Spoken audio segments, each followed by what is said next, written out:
Bonjour à vous. Bienvenue sur ma chaîne Chrissy News. Je suis ici pour vous faire parvenir la parole de Dieu à travers son serviteur Chris Dikouma Anna, à travers plein d'autres serviteurs de Dieu. Ici, nous allons plus nous attarder sur l'émission Kanguka. Oui, c'est une émission du pasteur Chris Dikouma Anna. Et Kanguka veut dire quoi? Kanguka veut dire réveillez-vous. C'est la langue parlée au Burundi. Désormais sur cette chaîne Chrissy News, installez-vous bien parce que nous allons vibrer au rythme de Jésus-Christ de Nazareth. Nous allons danser au son du Saint-Esprit. Nous allons vibrer, nous allons nous réjouir avec les chérubins, les séraphins, les principautés, pour ne citer que cela. Installez-vous bien, nous allons bientôt décoller. Bienvenue tous dans l'émission Kanguka. Mon nom est Chris Dikouma Anna. Aujourd'hui nous sommes jeudi et nous continuons avec l'enseignement sur le changement de mentalité comme je le fais tous les jeudis. Jeudi dernier, j'ai commencé à parler d'un sujet très important, surtout concernant les Africains, sur la dot. Je dis bien les Africains parce que c'est la culture africaine qui cause des problèmes quand il s'agit de dot. La culture européenne ne met pas beaucoup d'importance sur la dot, mais les Africains c'est extrêmement important et nous Africains qui sommes sauvés, nous devons changer de mentalité.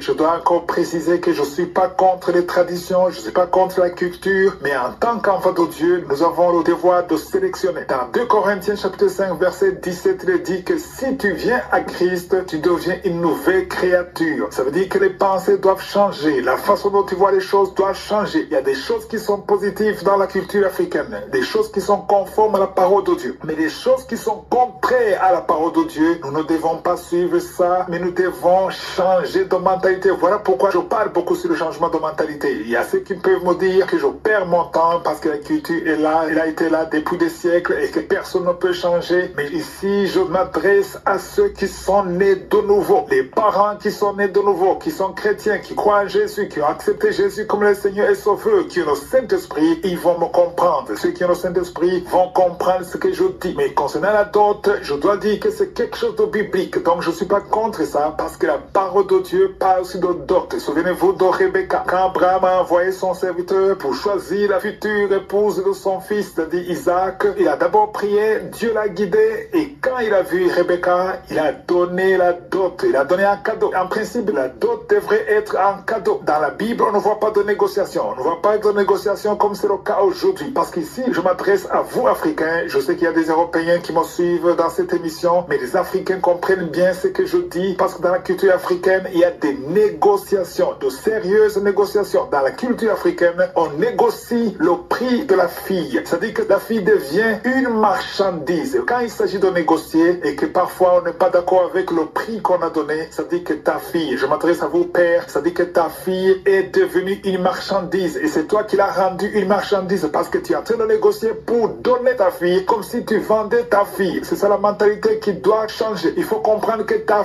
fille va épouser ce jeune homme et ils vont vivre ensemble, même s'il est parti, et il restera toujours ta fille. Alors pourquoi est-ce que tu veux faire souffrir ce jeune couple? Parce qu'il y a beaucoup de jeunes maintenant africains qui n'arrivent pas à se marier à cause de l'obstacle de dot. Voilà pourquoi il faut qu'on en parle. Aujourd'hui, on te dira, ma fille a étudié, ma fille a fait l'université, ma fille a été bien éduquée, donc je lève la barre, je vais mettre à son prix, et il faut donner un tel montant. J'ai parlé à quelqu'un, un frère africain, dans un pays africain, qui me dit que chez eux, quand il s'agit de dot, il y a une liste. On fait une liste. La famille du père de la fille fait une liste. Et la famille de la mère de la fille, eux aussi, ils font une liste. Et j'ai été choqué quand on m'a dit ce qu'on met sur la liste. Parfois, on met la marque de télévision, on met autant de casiers de bière, casiers de Fanta, et on te dit le sac de riz, le sac de ceci, le sac de cela. Et en plus, on te donne le montant qu'il faut donner. Et toi, tu dois négocier. Mais ce qui dérange ici, c'est que la plupart des cas, le jeune homme n'a pas les moyens et sa famille n'a pas les moyens de payer tout ça. Et en plus de ça, il y a aussi les les frais du mariage. En plus de la dot, il y a les frais du mariage. Et il y a aussi les frais du pré-dot. Donc il y a beaucoup de choses. C'est-à-dire que beaucoup de jeunes sont tombés dans la fornication. Ils préfèrent vivre ensemble, comme dans certains pays, comme le Kenya. Ils préfèrent vivre ensemble parce que c'est cher, c'est extrêmement cher. Et ceux qui parviennent à le faire, ils vont s'endetter. Ils s'endettent pour rembourser pendant 5 ans, 10 ans. Et toi qui es le père, qui sait qu'ils vont s'endetter, pourquoi tu acceptes cet argent, sachant qu'ils n'ont pas ça? Pourquoi ne pas les bénir? Tu es le père, tu dois les bénir. Tu es peut-être stable. Si tu es stable, si tu as les moyens, pourquoi est-ce que tu ne bénis pas ce jeune couple? Parce que ta fille, même si elle sera mariée, elle restera ta fille. Est-ce que tu seras content de la voir souffrir? Parce qu'ils vont commencer par la souffrance, par des dettes. Seuls les parents qui sont transformés, qui ont le renouvellement de l'intelligence, ne feront pas ça. Au lieu de les mettre le fardeau, au contraire, vous allez les aider, vous allez les soutenir. C'est toi-même, même si c'est ta fille, au lieu de demander des milliers de dollars, parce qu'on m'a dit qu'en Afrique, il y a des dots de 2000 dollars, 3000 dollars, 4000 dollars, même parfois plus, alors que tu sais que le jeune qui veut épouser ta fille ne gagne même pas 300 dollars par mois. Et tu es content quand il prend des dettes, alors que cet argent, c'est surtout pour le luxe, pour impressionner les autres. Il faut qu'il y ait un changement de mentalité. Voilà pourquoi il faut qu'on en parle. Et jeudi prochain, je vais continuer à en parler.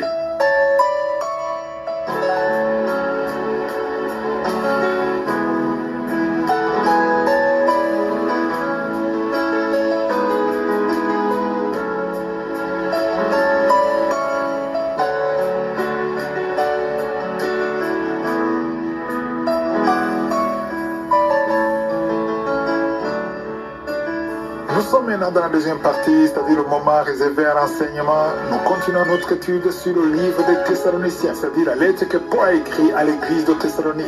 Hier, je me suis arrêté sur le livre de 1 Thessaloniciens chapitre 2, verset 6. Je vous ai dit que j'allais y revenir aujourd'hui, car ce verset contient beaucoup de choses très importantes dans l'église aujourd'hui. Paul écrivait en disant au verset 6, 1 Thessaloniciens chapitre 2, verset 6, il a dit, nous n'avons point cherché la gloire qui vient des hommes. C'est-à-dire que lui et son équipe, ils n'ont pas cherché la gloire qui vient des hommes. Ça, c'est la maladie aujourd'hui dans l'église. Les serviteurs de Dieu, ici, on ne parle pas seulement des pasteurs. On parle de tous les serviteurs de Dieu en général. Quand tu es appelé, la chair te pousse souvent à chercher la gloire des hommes. Comment chercher la gloire des hommes? C'est-à-dire que tu cherches à ce que tout le monde t'applaudisse. Tout le monde parle de toi. Tu veux que ton nom soit sur tous les statuts, sur tous les profils, partout, sur les réseaux sociaux. Qu'on parle de toi, qu'on t'élève. Et quand tu vois ça, tu es satisfait. La chair est satisfaite. Cher serviteur de Dieu qui m'écoute, à partir du moment où tu commences à désirer qu'on parle de toi, à désirer qu'on dise des éloges de toi et que ça te plaît, que tu veux vraiment avoir plus, sache que lentement mais sûrement tu es en train de glisser. Tu es dans une situation de danger. Le diable est en train de créer quelque chose de vulnérable en toi parce qu'à tout moment tu peux tomber. Si quelqu'un commence à aimer la gloire, à aimer son nom, à défendre, à lutter pour qu'on parle de lui, pour qu'on l'applaudisse, ça veut dire que tu es en train de devenir charnel et c'est facile pour quelqu'un comme ça de tomber. Voilà pourquoi Paul dit, nous n'avons point cherché la gloire qui vient des hommes, ni de vous, ni des autres. C'est-à-dire qu'il ne faut pas chercher la gloire des hommes.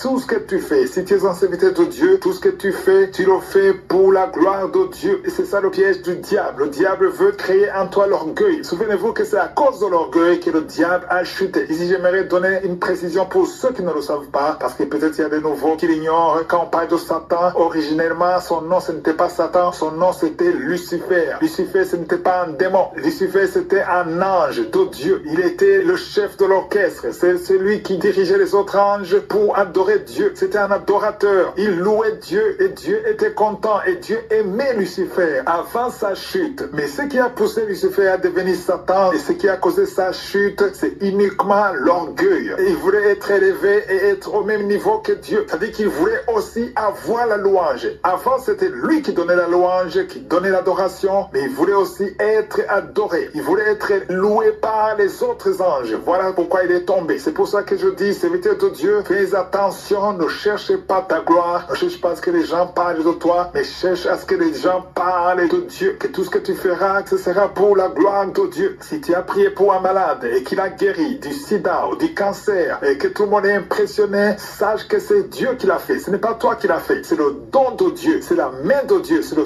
Saint-Esprit qu'il a fait à travers toi. Et quand il le fera, sois reconnaissant envers Dieu et dis que ce n'est pas toi parce qu'il ne faut pas t'approprier la gloire de Dieu. Le jour où tu commences à te réjouir et à exiger du respect à cause de ça, sache que tu es tombé dans le piège du diable. C'est ça qui fait tomber beaucoup de serviteurs de Dieu parce qu'ils veulent s'accaparer la gloire. J'aime beaucoup quand Paul dit au verset 6, il a dit, nous aurions pu nous produire avec autorité comme apôtres de Christ. Ça c'est très important. Il a dit, nous avions le pouvoir de nous produire avec autorité comme apôtres de Christ. Et c'est ce qui se passe aujourd'hui. Beaucoup d'apôtres, ils exigent qu'ils soient reconnus comme apôtres. Non seulement ils portent le titre d'apôtre, mais parfois, quand ils ne mentionnent pas le titre d'apôtre, tu as des problèmes. J'ai vu des serviteurs de Dieu qui sont vexés et offensés parce qu'on n'a pas mentionné le titre de pasteur, le titre d'apôtre. Le titre ne compte pas, c'est l'appel, c'est ça qui compte. On pouvait le produire avec autorité comme apôtre de Christ, mais ils n'ont pas fait ça. Ils n'ont pas fait ça parce qu'au verset 7, il dit, nous avons été pleins de douceur au milieu de vous. Il n'y avait pas d'intimidation. De même qu'il nourrit, se prend à entendre soin de ses enfants. Ici, au verset 7, il parle de l'attitude des mères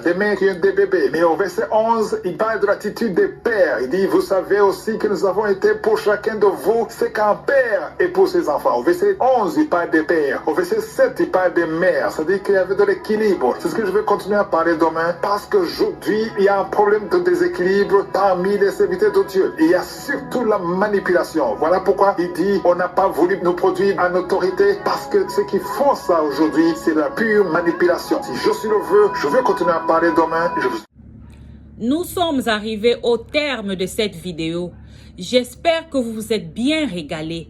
N'hésitez surtout pas à donner votre vie à notre Seigneur et Sauveur Jésus-Christ de Nazareth, car il est l'alpha, il est l'oméga, il est le commencement, il est la fin de toutes choses. Shalom.